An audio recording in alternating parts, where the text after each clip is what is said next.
అధ్యక్ష, కాంగ్రెస్ పార్టీ చరిత్ర మీకు తెలుసు, ఈ దేశ ప్రజలకు తెలుసు.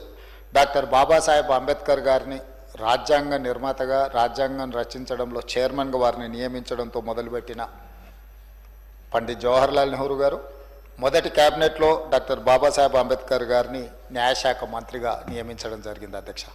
అదేవిధంగా దళిత నేత బాబు జగ్జీవన్ రామ్ గారిని కీలకమైన శాఖలు, రక్షణ శాఖ, వ్యవసాయ శాఖ, రైల్వే శాఖ మంత్రులుగా వారిని నియమించడం జరిగింది అధ్యక్ష. అదేవిధంగా ఈరోజు దేశంలో మొట్టమొదట కాంగ్రెస్ పార్టీ అధ్యక్షుడిగా దామోదరం సంజీవయ్య గారిని జాతీయ కాంగ్రెస్ పార్టీ అధ్యక్షుడిగా, ఉమ్మడి రాష్ట్ర దళిత ముఖ్యమంత్రిగా దామోదరం సంజీవయ్య గారిని కాంగ్రెస్ పార్టీ 1960లోనే ఉమ్మడి రాష్ట్రానికి ఒక దళితుడిని ముఖ్యమంత్రి చేసిన చరిత్ర కాంగ్రెస్ పార్టీకి ఉన్నది అధ్యక్ష. అదేవిధంగా బీహార్ చీఫ్ మినిస్టర్గా బోలా పాశ్వాన్ శాస్త్రిని, ఇట్లా రాజస్థాన్ ముఖ్యమంత్రిగా, మహారాష్ట్ర ముఖ్యమంత్రిగా సుశీల్ కుమార్ షిండే గారిని గవర్నర్గా, అదేవిధంగా ఈ మధ్యకాలంలో పంజాబ్ ముఖ్యమంత్రిగా చరణ్జిత్ సింగ్ చెన్ని నియమించడం.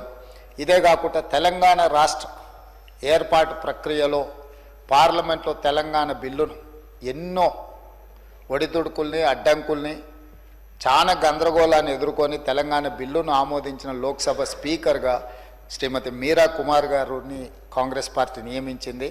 వారి నాయకత్వంలోనే బాబు జగ్జీవన్ రామ్ గారి కుమార్తె మీరా కుమార్ గారు ఒక దళిత బిడ్డ స్పీకర్ కుర్చీలో కూర్చొని తెలంగాణ రాష్ట్రాన్ని అందించారు. ఇది కూడా చరిత్రలో మనం గుర్తు చేసుకోవాల్సిన సందర్భం అధ్యక్ష.